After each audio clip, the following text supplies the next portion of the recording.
Hey everybody, it's Sunday, time for my mental health vlog. I'm a little scattered right now. So the Get Bottom contest that I had going for Burley Bottoms Designs ended. The three finalists were very, very happy with their designs, and I released the new designs this week, going with the runners-up and then the winner. And it was really cool because I've already sold a tank top for one of the designs and a bag for another. And of course, I found out that the winners were they all wanted a T-shirt, which is fine. So I ordered each of them a T-shirt with their design on it, and immediately someone ordered a bag from their design out of Canada. And I'm like, okay. So I asked them, like, do y'all know this person? And they're like, yeah, we know this person. I'm like, okay, I figured that had to have been it.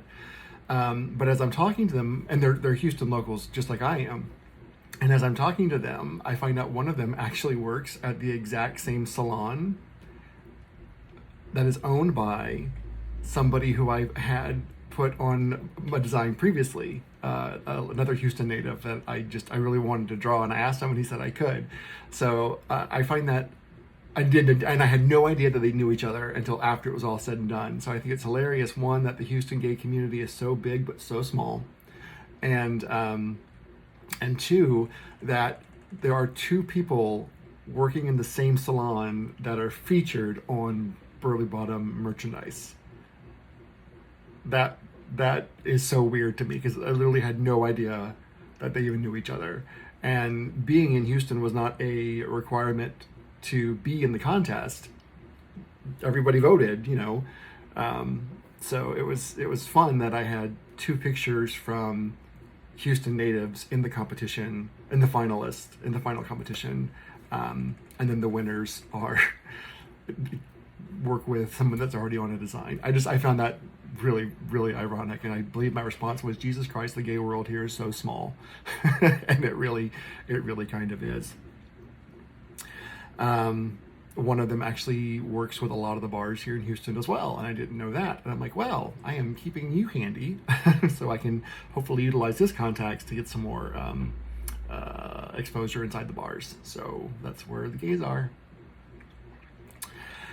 I got my big embroidery machine fixed. I got the call on Wednesday afternoon that it was fixed, and I left work about half an hour early to make sure I could get down there to pick it up before they closed, because I had a lot of orders I needed to catch up on. And I have been working really hard to get caught up on orders, and I am caught up on orders. So everything that's coming in now, I don't need to do until I get back from Florida this weekend, but it's good to know that I have some breathing room on them. I don't have to work 12 to 14 hours a day in my office trying to get stuff done, because I'm seeing the benefits of that now. I was trying to get my queue empty because I had a really big potential order that I needed to make sure I could get done before I left for Florida. But unfortunately, it just didn't work out with the customer. They weren't able to make a decision in time that I needed to get started on the project to get it done before I left. So, oh well. And that would have been like a $400 order, which would have been nice, but oh well. My ex messaged me on Wednesday night and asked me a favor with regards to picking up my son. And unfortunately, because of the fact that my fiance and I already had tickets to see a show at the Hobby Center, I told him I wasn't able to pick him up on Thursday, unless it was like a medical emergency. Like if there's an emergency situation and he needs to go out of town because of a funeral or family medical emergency, or he's having a medical issue or something, and absolutely that trumps going to a show. But when I tried to get more information out of him about, you know, what is the reason behind it, to see if I needed to justify canceling my show or not, he blew up. And there were things that were said that were mean and hateful and hurtful and toxic. And he knew what he was saying. He knows what he's doing. He's not ignorant to how he knows I'm affected by the things he says. But it definitely triggered some PTSD that I wasn't expecting, honestly.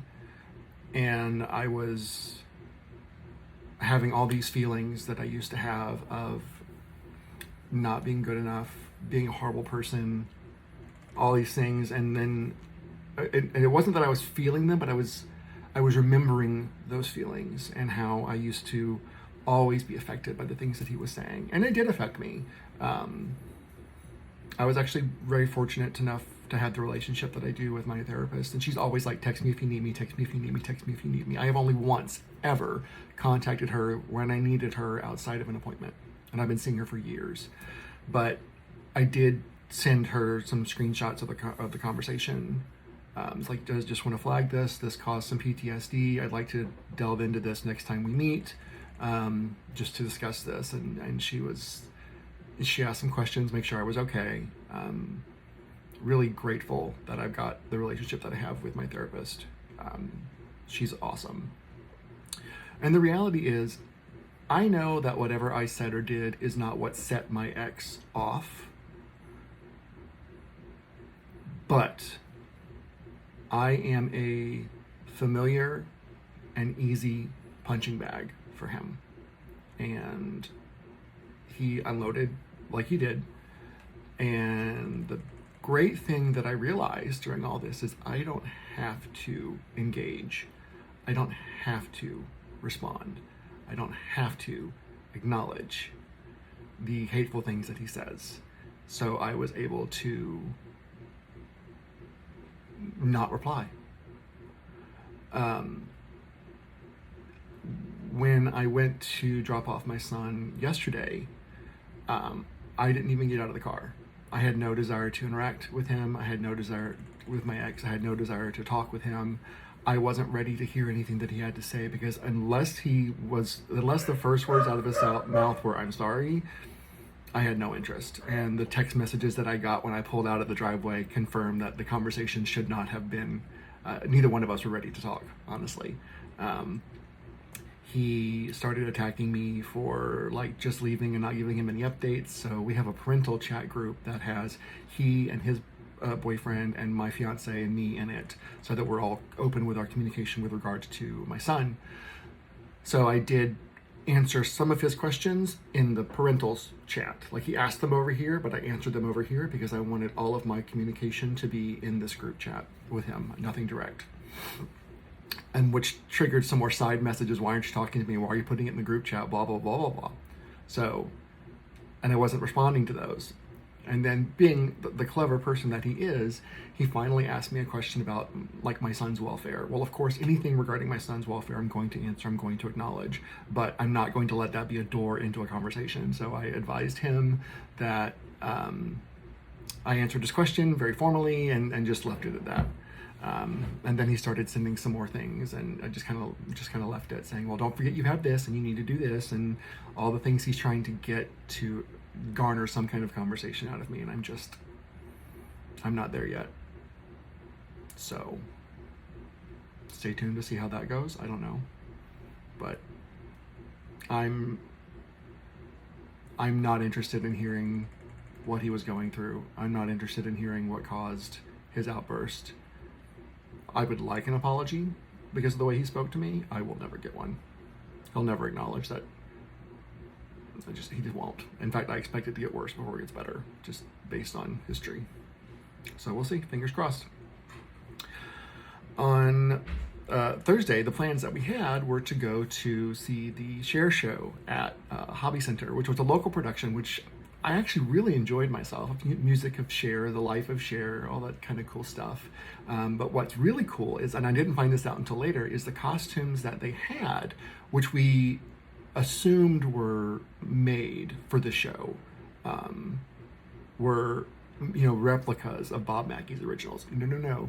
I've actually found confirmed today that they got the Bob Mackie originals from the Broadway version of Cher show. So we got to see the Tony Award winning costumes from that show on Thursday when we went, which was really cool. The Cher show is it's a lot of fun. It's got 3 different actresses playing Cher in 3 points in her life. One where that's young Cher, kind of just going into the Sonny and Cher thing. Then you've got more independent Cher after she left Sonny Bono, and then you've got like more of an adult Cher, kind of around the time she started to she started to dip her toes into acting. And they interchanged each other, which was really well done and really just kind of a fascinating concept that they were pulled off pretty well. The actresses that did, played Cher, had great singing voices, did really great with the mannerisms. I'm like, you can't expect a perfect Cher impression because some people just can't be a perfect Cher. But it wasn't about the impression; it was about the emotions, and I feel like they did a great job with that. So I had a lot of fun. It was great, and I did enjoy that. We got a call this week that our windows are in. We are having to replace all of the downstairs windows, and we are also replacing some of the windows in the primary bedroom. Those have come in. We are just waiting to set the time to have them done. They said once we get that scheduled, they can have them in and replaced in a day. I'm so excited. Especially the downstairs windows, because our neighbors are loud and annoying, and I'm excited because these are going to block some of that sound. So yay! And then, of course, on Thursday morning early, we leave for Florida, my fiance and I. It's my sister's birthday weekend, but it's also her kind of like the 1 year from her big major accident where we weren't sure if she and her husband were going to make it. So it's a big celebration of her life and the recovery and she wanted to celebrate for all the people that helped her along in the recovery. So it was really important for her that I go down there. So making that happen, actually staying at a really cool, I want to say Bed Bath & Beyond, that is not right, bed and breakfast, which is right on the beach, right next to my favorite spot on the beach too. So I'm really excited to get there. It'll be nice to get away and just not have to worry about the zillion things that we have going on right now, like getting ready for Pride and ordering materials and stuff for Pride, and I'm excited about that. But I definitely am at the point now where I'm working a lot, and my fiance is working a lot because he's my business manager. He handles all the business stuff, so we're both very, very busy, and I'm very, very grateful for him. Hopefully I can eventually pay him. Someone got mad at me. He's like, well, I didn't know you were making a profit off of this. I'm like, you're using that term profit real liberal. Burley Bottoms design is not profitable yet, but I have so much fun doing it, and I do think that it can be. So I'm just going to keep going. Did a little work today because I didn't do as much work on Friday on my real job that I should have done because I was focused on getting my embroidery queue cleaned out.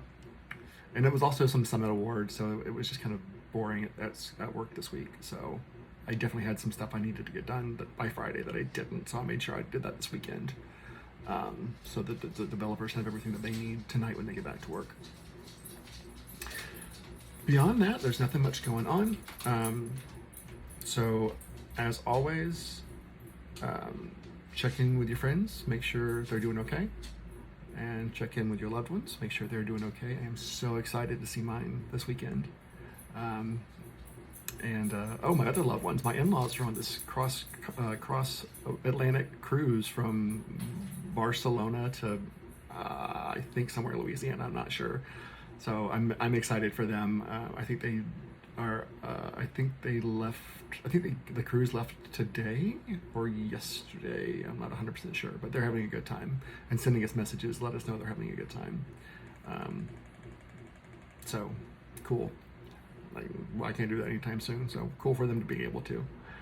And check on yourself, see what you need. I have not done great with my self-care. I have not shaved. I have not, I haven't prioritized like showers. I've gotten one, I just haven't made it a priority. Still adjusting to some stomach issues with the Ozempic, although I weighed myself this week and I was in like 248.8, which is the first time I weighed in the 240s. So I don't know how far it's going to go, but I had to buy some new shorts.